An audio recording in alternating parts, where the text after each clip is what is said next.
Hey guys, today we're taking a look at the new McFarlane Toys Crisis on Infinite Earths Gold Label Wave Kid Flash. Let's get a better look at that packaging, shall we? So here we are getting a better look at the packaging and all that jazz. We of course have, apparently this is a gold label wave, so all of them have this gold label attached to them, which is kind of weird. And then you of course have the contents of the packaging inside there, which we'll get into in a little bit. We, of course, have the McFarlane DC Multiverse logo right there, the Kid Flash nameplate right there, and he is one of 4 to build the Monitor Build-A-Figure right there. On the side, you, of course, have Kid Flash right there. And you, of course, have the DC Multiverse logo right there. And, of course, on the bottom, you have the McFarlane Toys nameplate at the bottom. On the back, you have a comic book panel from, I believe this is the end of the first issue of Crisis on Infinite Earths, because Crisis on Infinite Earths was one of the first graphic novels I actually purchased myself, so I'm very familiar with this book. And so you, of course, have Kid Flash up at the top right there. You, of course, have the McFarlane Toys logo up there. And it states he comes with the legs of the Monitor, which he does. And you, of course, have the rest of the wave down there. Of course, collect them all. The McFarlane Toys social medias. Of course, follow them on Facebook, Twitter, and Instagram. Then on the side, you, of course, have Kid Flash from Crisis on Infinite Earths. On the side, you have the McFarlane DC Multiverse logo right there. On the bottom, you of course have the McFarlane Toys logo right there. And you of course have the 22 moving parts and the McFarlane Toys logo as well right there. 12 plus. Down on the bottom, you have, oddly enough, Superman legalese. I didn't know if Kid Flash was a Superman property, but hey, I guess. And then you, of course, have apparently this is the DC Gaming Wave 3 for Crisis on Infinite Earths. But there's the barcode for all you barcode hunters out there, I guess. But alright, guys, let's get this dude out of the packaging. And here we, of course, have Wally West out of the packaging. And, of course, before we take a look at the figure himself, we're, of course, going to take a look at the other contents. So, up first, I think we should get these out of the way. He comes with the legs for the Monitor Build-A-Figure. So, there they are. And they will get a look in their own review, along with the rest of the Monitor. And then up next, he comes with, of course, a standard black DC Multiverse stand, with, of course, the DC logo right there. Little peg right there. And you, of course, have the 4 little mold printouts right there. Up next, we, of course, have the card, which does not have a George Perez Crisis on Infinite Earths picture right there, which I find very odd. We, of course, have Kid Flash. It says it's from Crisis on Infinite Earths, but that's clearly not from Crisis on Infinite Earths. That's clearly like a New 52 panel or something. And then on the back right there, you of course have the bio for Wally, which honestly, it's not a bad bio, except the fact that he's still Kid Flash, and this is going into his history as the Flash. So, L right there. Even though it is a good bio, it sums up what modern Wally is, but it's not really what this version of Wally is. He is Kid Flash right now. So there's that. And he, of course, has 2 alternate hands, which are kind of karate chop / running hands. So there is that, and they're sculpted very well. They have little fabric wrinkles in there, which I always appreciate. There's that right there. And then let's take a look at the figure. So, I think the worst part of this figure is how McFarlane tries to justify using this book, even though, by this point, we've seen it a million times. And by a million times, I mean a million times. What do I mean by that? This is the Booster Gold Blue Beetle body. As we all know, that body is relatively plain looking. You can repaint it and reuse it multiple times. And I haven't really had a problem with it until now. Because, especially with this figure, it looks like they are genuinely trying too hard to justify this figure's existence. Because of these cuffs on the arms and the legs here. Not as much as the legs, but definitely the arms. Because with inserting the cuffs on the arms, they make the hands look tiny as hell. I have a huge problem when it comes to proportions. When I first got Shazam, I really did not like that figure because of how big his hands were. The only way you can really hide that is if you put the lightning effects on his hands. There is no way to hide these hands. So we're just stuck with this cone-looking thing on his forearm, making his hands literally look like what Donald Trump's hands were memed of back in the day. And if you know, you know, and if you don't, you don't.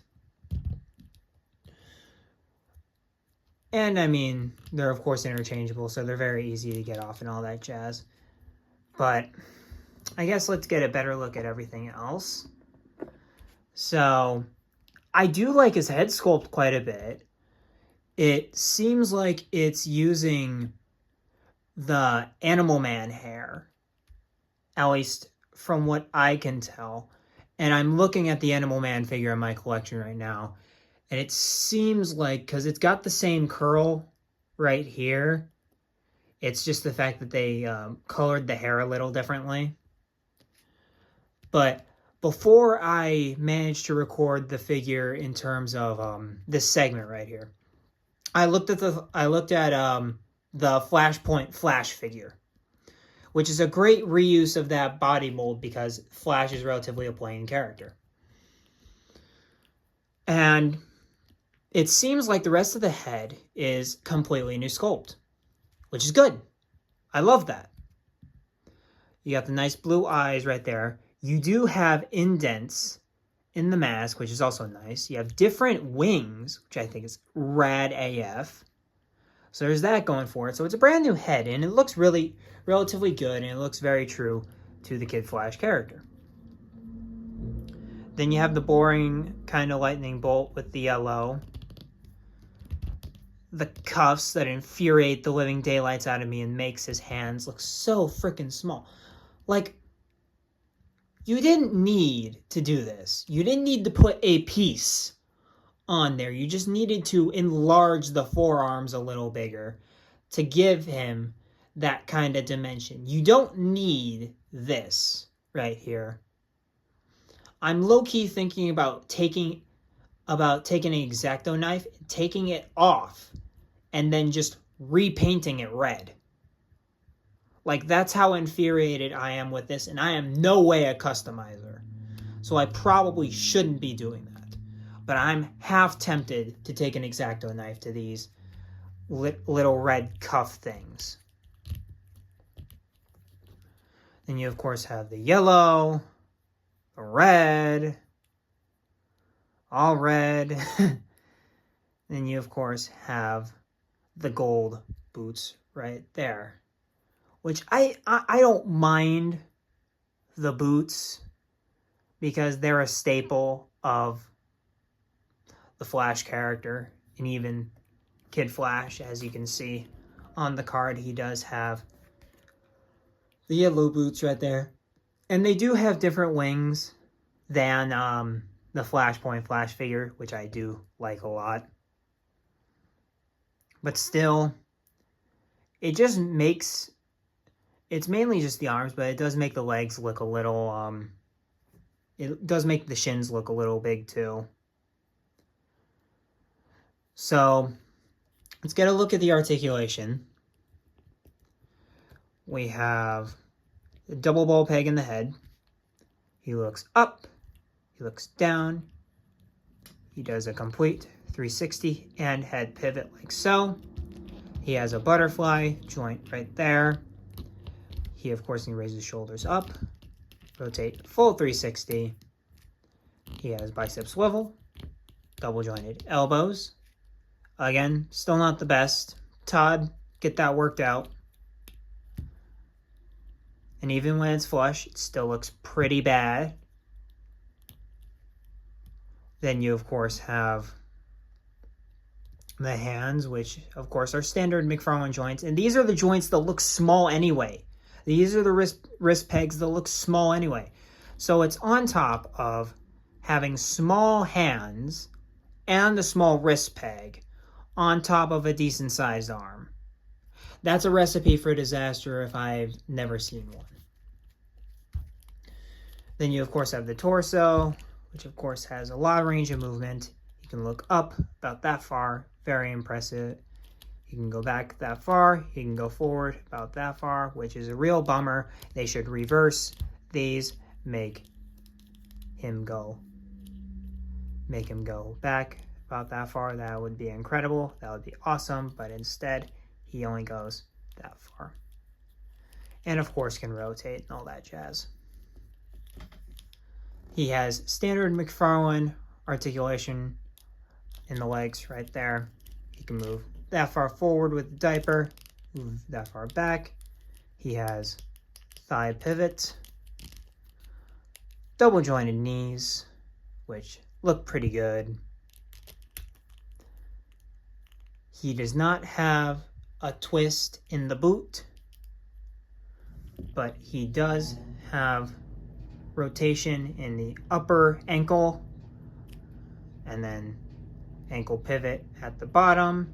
And then you, of course, can bend his ankle with a nice ratchet. You can hear that ratcheting away. And you, of course, have toe articulation. Like so.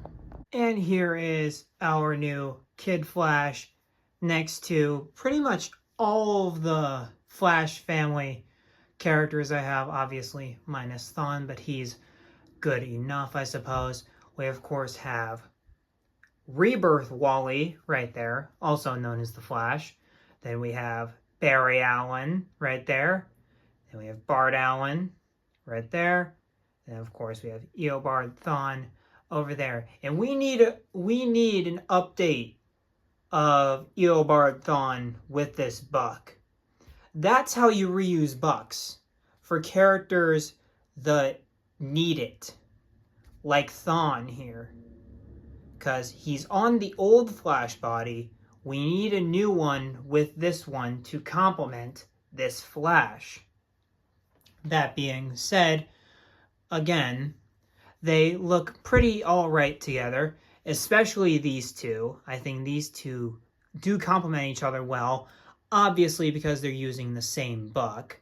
But outside of that, maybe have this trifecta right here probably work. Have some Young Justice isms there, which I know a lot of people like Young Justice, so have that there. But overall, I think it's pretty decent to show off these characters. Here we are with the original 60s Titans lineup. We, of course, have Roy Harper, Dick Grayson, Wally West. I'm substituting Calder for Garth for complacency's sakes, and Donna Troy right there. We pretty much have the initial Titans roster here, and that's very exciting.